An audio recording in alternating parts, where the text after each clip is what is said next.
Today I'll be reviewing Boruto episode 19, Sarada Uchiha. So this episode finally started the Sakura Gaiden arc, or Naruto, the 7th Hokage Scarlet Spring. I don't really get why they called it that in the manga. But anyways, so I've been waiting for this episode to be animated for so long. I actually wanted a new opening, but I guess since they have the ending opening, which shows what's gonna happen in this arc, they didn't feel like changing it again. So they actually went and changed some things in this episode, and they changed the order of some things and added some things in. The things that they added in were fine because it's the anime. They always add in like tiny filler bits, but they changed the order of certain events that happened in the manga, and I don't really get why they did that. But I'm guessing they did that because they have more time, as opposed to the manga where you have to do chapters and you can only have a certain amount, I think, because the seventh Hokage Scarlet Spring could only be released in one volume, so they were only limited to the amount of chapters that they could fit in one volume, and the volume is actually pretty big. But since they have the anime, they can just move things around and make things last longer. But the episode actually went by pretty fast. They actually have like a chapter and a little bit more and a few pages. I want to say a chapter and a quarter pages, so I think that's how it's gonna be, which would make it 8 episodes instead of ten. Well, the manga is 10 chapters, and that would make this end at 8 episodes. But I feel like they might drag it on longer. Anyway, so I didn't really like some of the order changes that they did. So it was supposed to start off with them at school, like right after chapter 700. And I don't know why they didn't start with them at school because they were just in a school arc. It was like the perfect setup. But instead it started with Boruto painting Naruto's face. And then we also see Shikamaru, Sai, and Rock Lee training with their sons. But let me talk about the actual episode for people who haven't read the manga. And since we're already at the Sakura Gaiden, there's no point in reading the manga now unless you just can't wait, which will probably happen when we get to a certain point. So, in this episode, Sarada sees everyone and their dads training, and so she starts to get a bit envious when she's wondering where Sasuke is because she hasn't seen her for as long as she's like been born. So when she sees Boruto training with, well, Boruto's painting on the Hokage stone face, and Naruto training him, well, chasing him, she asks Boruto if he's just searching for Naruto's attention. But Boruto just makes up some excuse and says that he's just trying to beat their record in tag. But we all know that Boruto just wants Naruto's attention. So then we see Sarada with Chocho, and I love how Chocho always talks like she's all grown up or something.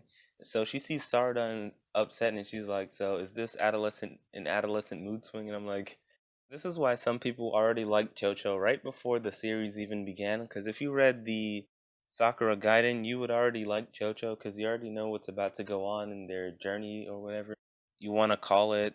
So then when Sarada offers to go anywhere with Chocho, Chocho says that she's already going to train with her dad, which makes Sarada even more upset. And then Choji shows up eating lightly salted chips, and she's just like he's a poser. Because we all know Choji only likes barbecue chips. Anyways, later when Sarada gets home, she tells Sakura about her eye blurriness, and Sakura's like really worried about it and stuff because she's her mom. And then Sarada asks if Sasuke wore glasses because she wants to know where her wearing glasses came from, since Sakura already has good eyes. But Sakura doesn't even know if Sasuke wore glasses, which he didn't, if you were wondering. Then Sarada asks if she knows when Sasuke will come back from the missions he's on, but Sakura says she doesn't know either. But then Sarada just responds, "Well, I guess you wouldn't know, since you don't even know if he wore glasses or not." And I'm just like, geez, these Hidden Leaf kids are all savages. And you can just see how hurt Sakura is that she can't answer Sarada with the truth because it's a top secret mission. So then Sarada goes to the library to look up some data related to Sasuke and manages to find a book on the Sharingan, but then she can't find anything else because it's all restricted. I thought that was pretty cool how they added Sarada going to the library to try to look up information on Sasuke, and then that's basically how she discovered the Sharingan too. And of course, nothing is gonna be like. Of course, you're not gonna be able to find anything on Sasuke since he was once a criminal. I think they erased the fact that he was a criminal though, because they said all, and the fact that Itachi was a criminal too. Because it says that, I believe it said that all the Uchihas fell to misfortune or something along the lines of that, meaning they died in battle, but it almost makes it sound like they died of sickness in the way, I forgot how it was exactly worded, but they made it seem like the Uchiha died of sickness or in battle, when in actuality Itachi and Madara or Obito killed them all. So the next day, Sarada goes and asks Sakura directly about Sasuke, but Sakura just keeps dodging the question. And then Sarada asks if she's really Sasuke's wife since she doesn't really know much about him. And then Sakura says that she's acting weird. And then Sarada says that their whole relationship is too weird or a lot weird. I don't, that grammar didn't make sense, but that's what it said. So basically, she was saying their relationship is really weird. And that gets Sakura angry, so she punches the ground and then tells her that Sasuke will come home when he's finished with the mission. But Sarada starts crying, thinking that Sasuke may have already forgotten about them. Then Sakura says not to worry about it because he'll come home. Then their house breaks because of Sakura's punch from earlier. Then Sakura faints because she realized she hasn't paid off the rent. But Shizune also says that she was always prone to fainting, so I'm not sure if she fainted because she realized the rent was due or because she's just prone to fainting, so she just fainted after doing one punch, but I don't think that's it. So while Sarada is salvaging some things from their broken house, she finds a picture of Sasuke with the old Taka and sees Karin and asks Shizune about her birth because there are no records of her birth in any of the hospitals in the Hidden Leaf, but Shizune also dodges the question. So on the next day, Sarada meets Chocho at a burger place where Chocho was having burgers with her family, and Chocho walks over and tells Sarada that she doesn't think that she's her parents' child, and it's funny because they look exactly. She looks exactly like both of them. You can see both of their faces in her. Like as soon as I read the first time I seen her, I already knew whose parent she was just because she looks so much like both of them. Then Chocho tells Sarada about how when she was a kid, she remembers a really manly guy showing up to help her when she was sick, and that she can still remember the touch of his hand on her forehead. Then Mitsuki just appears and it's like that's just called tragic heroine syndrome. And that's just funny to me how he's just gonna show up and say something. I was just thinking another savage appears. Like the first savage out of the new or the next generation was probably Inojin, and then it was probably Mitsuki, definitely Mitsuki, and now it was Chocho and Sarada. Anyways, moving on. Aside from the savages, Sarada then says she knows the feeling of not believing who her parents are. So Chocho suggests that, well, she tells her that she's going on a journey and asks Sarada if she wants to come. And Sarda also gets the idea to just go on a journey to find out who her parents are too. But first, she has to go and ask Naruto everything she can about Sasuke. And at the end of the episode, we see Sasuke who's getting attacked by someone. And that was just a great way to end an episode. That's actually how the next chapter was supposed to start. But they're taking parts from the next chapter, which is what the next episode is named after, and putting it in this, and I guess they're gonna put parts that they missed in the next chapter. Basically, they're just switching things around to where they think it'll make sense better. So the next episode, I'm guessing if they keep going at a chapter and a quarter or a chapter and a quarter half pace, I'm guessing we'll finish in 8 to 7 episodes, but I feel like they're gonna just drag on a certain chapter. I don't want to say which one it's gonna be yet, but yeah, they're probably gonna add some more filler bits and drag it on if they can. But it's actually Kishimoto's stuff. Like this is all Kishimoto's work, not the writer of Boruto. So I don't know. They might just like stay true to Kishimoto's work and keep it at the exact same pace. But we'll just have to wait and see. So I hope you guys are as excited for the rest of this arc as I am. I've been waiting for it to be animated for so long. And for the anime only watchers, let me know what you're expecting for the next chapter. I mean, the next episode of Boruto, and for the rest of the arc. Anyways, thanks for watching. Be sure to leave a comment letting me know what you thought about the video. like and subscribe if you haven't already, and bye. Today I'll be reviewing Boruto Naruto Next Generations episode 20, The Boy with the Sharingan. So this episode was great. Lots of things happened. I guess the highlight of this episode would be Sarada getting her Sharingan.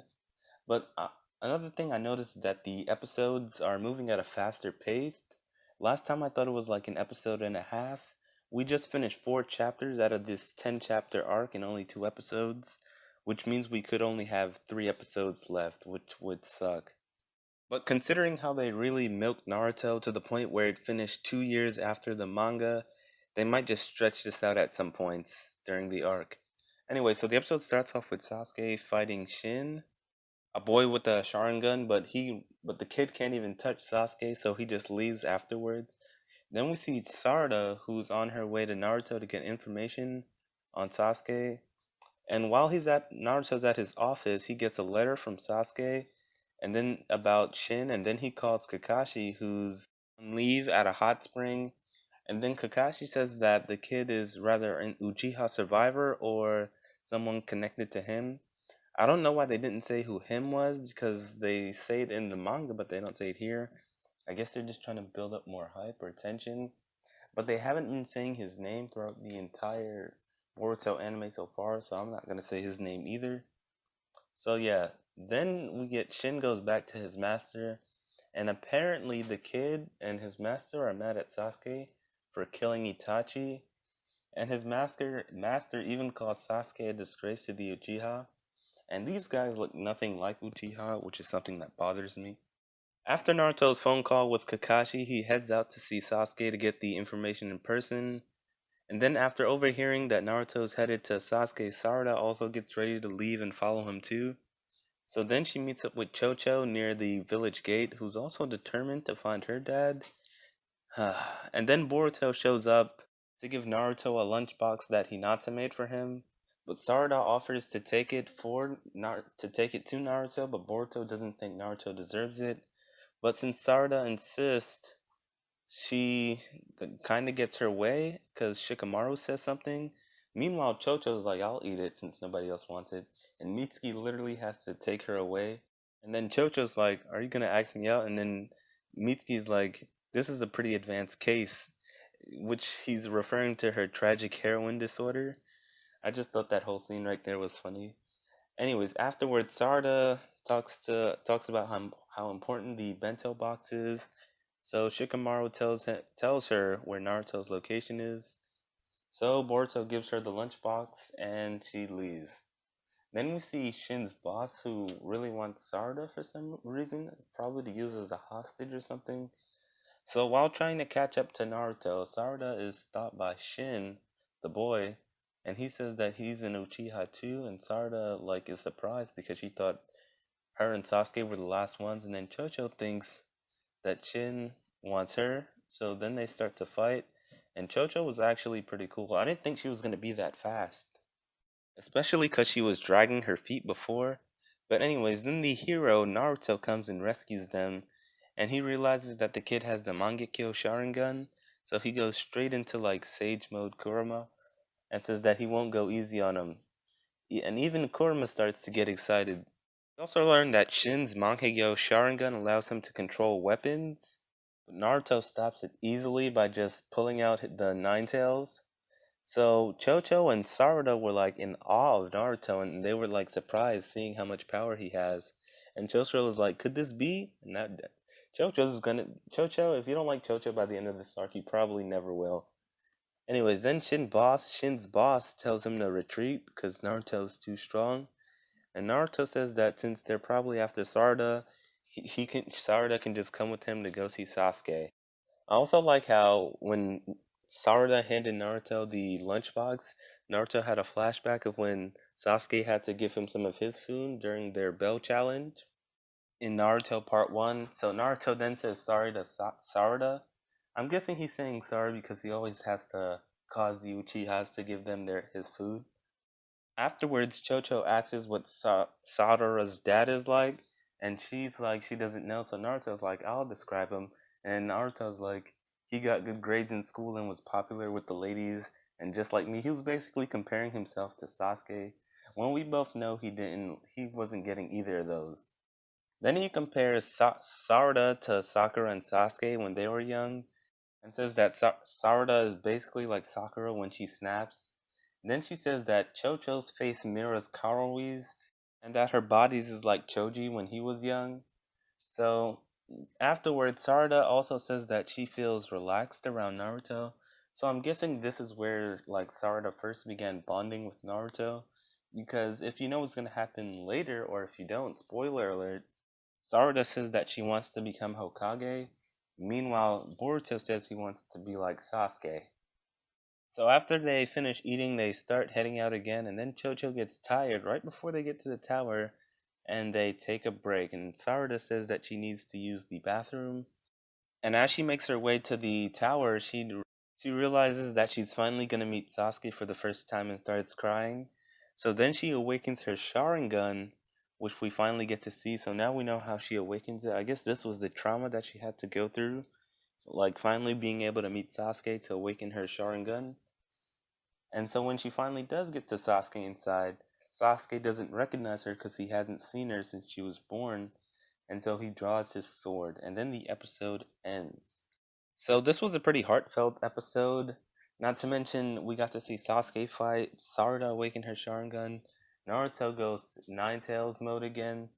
So this episode, it was great. It's probably because it's Kishimoto's work that felt so much like Naruto, more than Boruto has so far. Like you can feel the story of Naruto in this arc.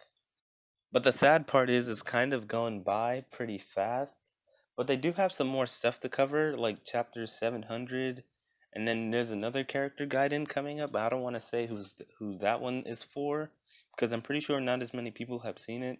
But if you own Boruto Volume 1, it's at the end. Plus, I think it's gonna take place after the movie, or maybe before. I'm not too sure though. But it's not gonna be as good as this one, but it still will be pretty good.